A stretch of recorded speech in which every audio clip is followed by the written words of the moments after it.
Let's discuss one more essential element of valid contract जो कहलाता है कंसिडरेशन। सो consideration, जैसा मैंने कहा कि इसेंशियल है वैलिड कॉन्ट्रैक्ट,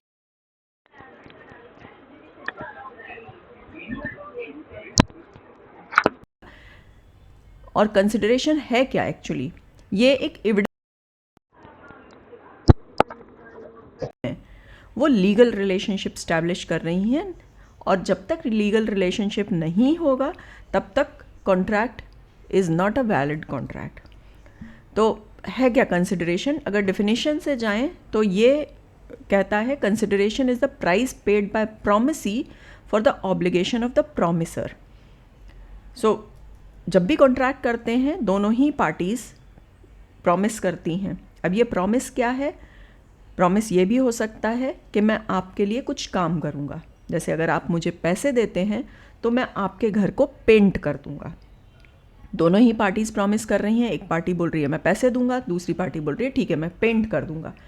तो ये प्रॉमिस है, ये ऑब्लिगेशन जो एक दूसरे को दे रहे हैं। So it is something in return. Quid pro क्यो, ये टर्म ज़रूर याद रखिएगा, क्विड प्रो क्यो, क्योंकि ये एक इम्पॉर्टेंट टर्म है।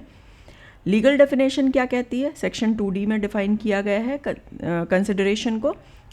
सो consideration is an act, abstinence और promise done at desire of the promiser by the promisee or any other party।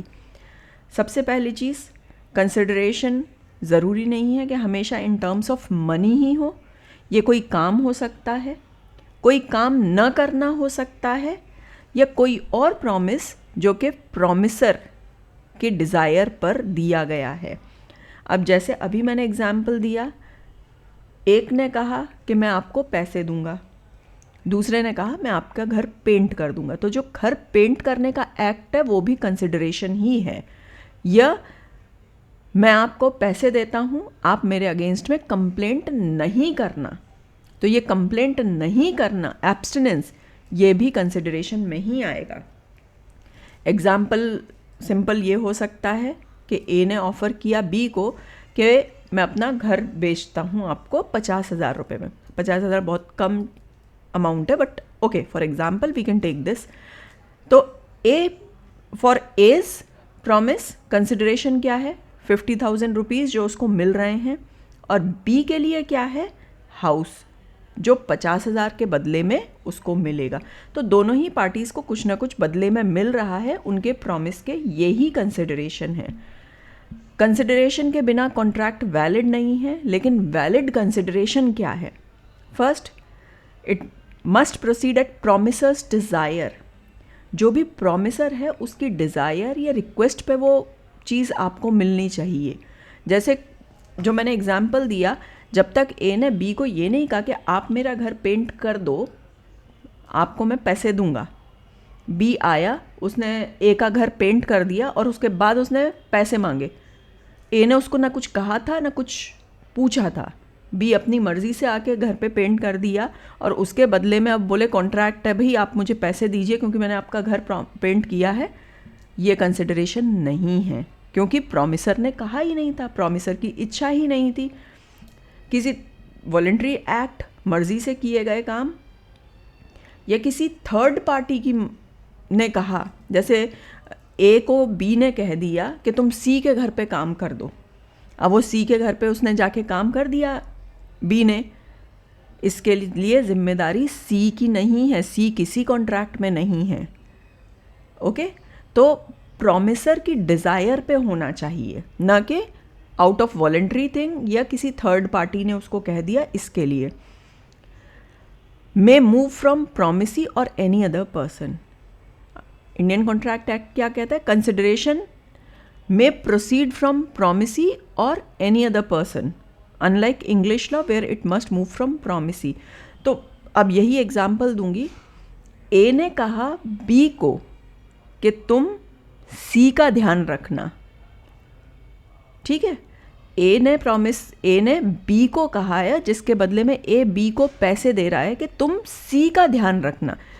चलिए, मैंने एक मेड हायर की और मैंने उस मेड को कहा कि तुम मेरी मदर का ध्यान रखना, उसके बदले में मैं तुम्हें पैसे दूंगी।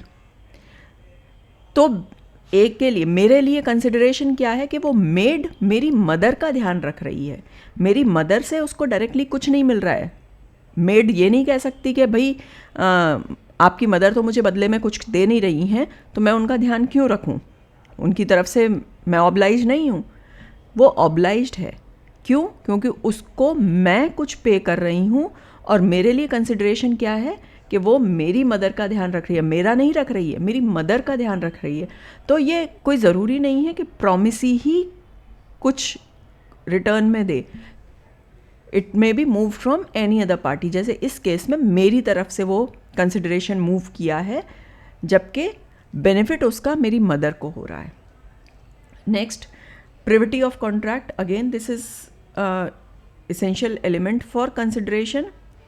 अगर कंसिडरेशन फुलफिल नहीं होता है तो सिर्फ और सिर्फ जो पार्टीज़ हैं कॉन्ट्रैक्ट में वही कंसिडरेशन के लिए स्यू कर सकती हैं। स्ट्रेंजर मतलब जो पार्टी टू कॉन्ट्रैक्ट नहीं है वो स्यू नहीं कर सकता। जैसे ए ने बी को कहा था कि मैं आपको अपना घर दे रहा हूँ, उसके बदले में आप मुझे पैसे दे रहे हो। तो इस केस में ए का बेटा या बी की वाइफ जो पार्टी टू कॉन्ट्रैक्ट नहीं है वो दूसरी पार्टी पे किसी तरह का कोई केस नहीं कर सकते अनटिल एंड अनलेस उनके पास कुछ अथॉरिटी या आफ्टर डेथ ऑफ ए या बी उनके पास कोई अथॉरिटी ट्रांसफ़र नहीं हुई हो। इन अदर केस कोई भी व्यक्ति जो कॉन्ट्रैक्ट में पार्टी नहीं है, आइदर प्रॉमिसर और प्रॉमिसी, वो कॉन्ट्रैक्ट में पार्टीज़ को स्यू नहीं कर सकते। कंसिडरेशन क्या हो सकते हैं? पास्ट भी हो सकते हैं, प्रेजेंट भी हो सकते हैं, फ्यूचर भी हो सकते हैं। पास्ट कंसिडरेशन कैसे? मैंने हफ्ते भर पहले किसी को कुछ काम करके दे दिया, उसके बदले में मुझे आज की डेट में पैसे मिले, ठीक? तो मेरे लिए वो पैसे प्रेजेंट है, प्रेजेंट कंसिडरेशन है, पर जिसका काम मैंने किया है उसके लिए कंसिडरेशन क्या है? 2 हफ्ते पहले जो मैंने उसका काम किया था वो। गेटिंग? जैसे एक और एग्जांपल दे सकते हैं कि जब टेनेंट घर में किराएदार रहता है, किराएदार पैसा पहले देता है घर में रहने के लिए, जबकि घर में रहता वो बाद में है, तो उसके लिए घर में रहना फ्यूचर है और मकान मालिक के लिए जो कंसिडरेशन मिल रहा है वो प्रेजेंट है। तो कंसिडरेशन का कोई ज़रूरी नहीं है कि एट दैट मोमेंट ही हो। हम दुकान पे गए, हमने पैसे दिए, उसके बदले में हमने एक ब्रेड का पैकेट ख़रीद लिया, वो प्रेजेंट कंसिडरेशन है दोनों पार्टीज़ के लिए। लेकिन कई दुकानें ऐसी भी होती हैं जो उधारी चलती है, पूरे महीने हमने शॉपिंग की और महीने के अंत में जाकर हमने पेमेंट कर दिया। तो आज जो हम महीने के अंत में पेमेंट कर रहे हैं, हमारे लिए कंसिडरेशन क्या है? पास्ट में जो हमने पूरी शॉपिंग की है। और वो दुकानदार के लिए जब महीने भर तक वो हमें सामान दे रहा था, उसके लिए कंसिडरेशन क्या था? जो फ्यूचर में हम उसको पेमेंट करेंगे वो। तो कंसिडरेशन कोई ज़रूरी नहीं है कि एट दैट मोमेंट ही हो, पास्ट में भी हो सकता है, पास्ट की चीज़ भी कंसिडरेशन है, फ्यूचर की चीज़ भी कंसिडरेशन है और प्रेजेंट तो है ही। कुछ एक्सेप्शंस भी हैं कंसिडरेशन के जो समझना ज़रूरी है। कोई कॉन्ट्रैक्ट अगर out of natural love and affection किया जाए, वहाँ पर कॉन्ट्रैक्ट को एनफोर्सिबल या एनफोर्स करने के लिए कंसिडरेशन ज़रूरी नहीं है। यह वॉलंटरी सर्विस, किसी ने मुझे कोई वॉलंटरी सर्विस 2 महीने पहले दी थी, मैंने नहीं कहा था, लेकिन वॉलंटरी सर्विसेज तो ऑब्वियसली बिना मांगे ही मिलती हैं। उसके लिए अगर आज मैं कुछ पे करना चाहूँ तो आज पे करने के लिए मुझे कोई ज़रूरी नहीं है कि कंसिडरेशन होना चाहिए। वॉलंटरी सर्विसेज को कंपनसेट करने के लिए किसी भी तरह का कंसिडरेशन रिक्वायर्ड नहीं है।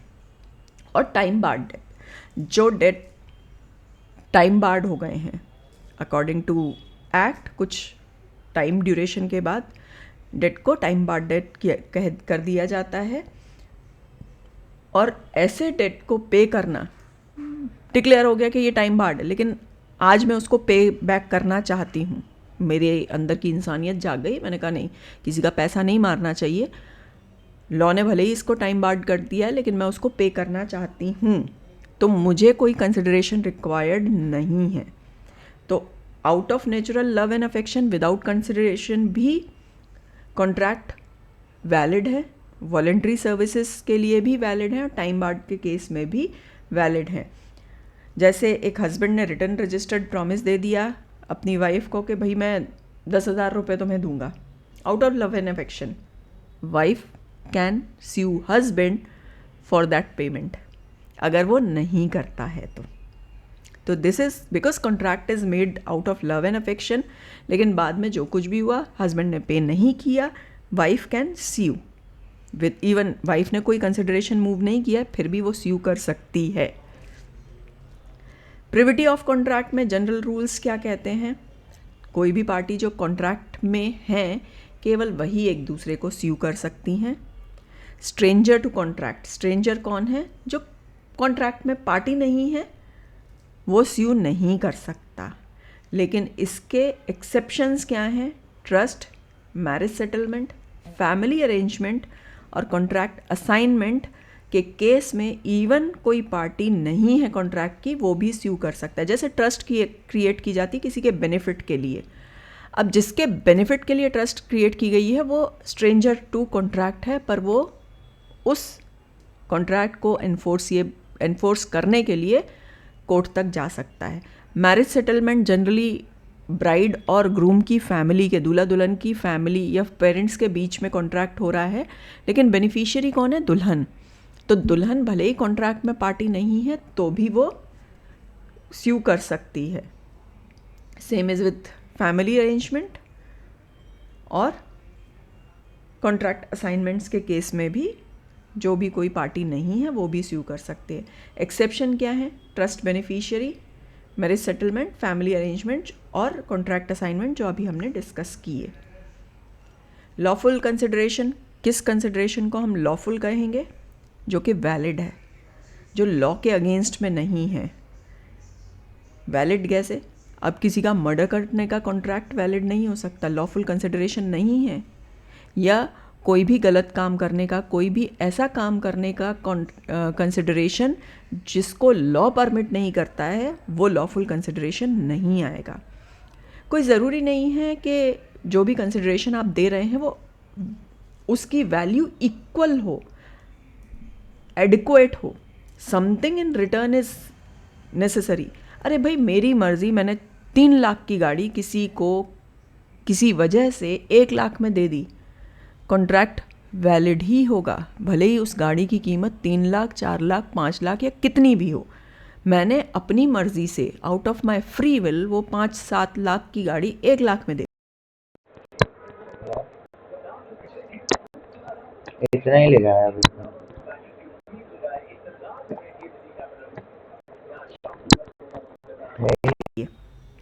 इल्यूशनरी, इम्पॉसिबल। जैसे कंसिडरेशन, भाई मैं तुम्हारे लिए आसमान से तारे तोड़ के,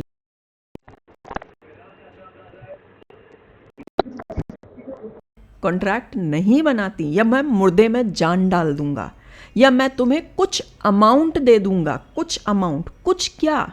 एम्बिगुअस है ना, सर्टेन नहीं है ना, तो ऐसी चीज़ें लॉफुल कंसिडरेशन में नहीं आती। अनलॉफुल कंसिडरेशन क्लियरली, जैसे मैंने कहा, पहला जिसको लॉ परमिट नहीं करता है, या अगर इमोरल है, कोई भी काम जो इमोरल है या पब्लिक पॉलिसी के अगेंस्ट है, human trafficking, harassment of people, immoral है। फिर जो किसी स्पेशल प्रोविज़न को, लॉ के किसी भी एक्ट के किसी भी प्रोविज़न के अगेंस्ट में जा रहा है, या फिर जिसका पर्पस फ्रॉड करना या चीट करना है, या जिससे किसी व्यक्ति को इंजरी पॉसिबल है, ऐसे सभी कंसिडरेशन लॉफुल नहीं है। और ऐसे कॉन्ट्रैक्ट जिनमें कंसिडरेशन लॉफुल नहीं है वो वैलिड नहीं होंगे। तो ऐसे एग्रीमेंट कहलाते हैं एग्रीमेंट फॉरबिडन बाय लॉ, जिनको क्लियरली मना करता है। एग्जाम्पल्स: फ्रॉड से कमाया गया पैसा बराबर बांटने का कॉन्ट्रैक्ट, एम्प्लॉयमेंट, गवर्नमेंट एम्प्लॉयमेंट को पाना किसी को ब्राइब दे के, और ब्राइब देने के बाद भी नहीं मिला एम्प्लॉयमेंट, आप नहीं जा सकते कोर्ट के पास। Revenue authority, income tax authority या किसी और टैक्स अथॉरिटी के साथ फ्रॉड करना, या जस्टिस, नेचुरल जस्टिस या जस्टिस के कामों में बाधा डालना, ये सारे के सारे एग्रीमेंट फॉरबिडन हैं लॉ के द्वारा। तो ये कुछ चीज़ें थी अबाउट कंसिडरेशन इन कॉन्ट्रैक्ट, और बिना कंसिडरेशन के कोई भी कॉन्ट्रैक्ट वैलिड नहीं होगा। So when ever you enter into contract or anybody enters into contract, आप as lawyer, as management professional, आपकी जिम्मेदारी है कि कंसिडरेशन चेक करें कि वो वैलिड हो। सबसे पहले वो हो, वैलिड हो, फॉरबिडन या अनलॉफुल एक्ट के लिए किया गया कोई भी प्रॉमिस प्रॉपर कंसिडरेशन नहीं है और ऐसा कॉन्ट्रैक्ट वैलिड नहीं होगा। So if you like the content of the video, please like, share and subscribe, और कमेंट में डालिए कि आपको और किस तरह के टॉपिक्स पर वीडियो चाहिए। Thank you.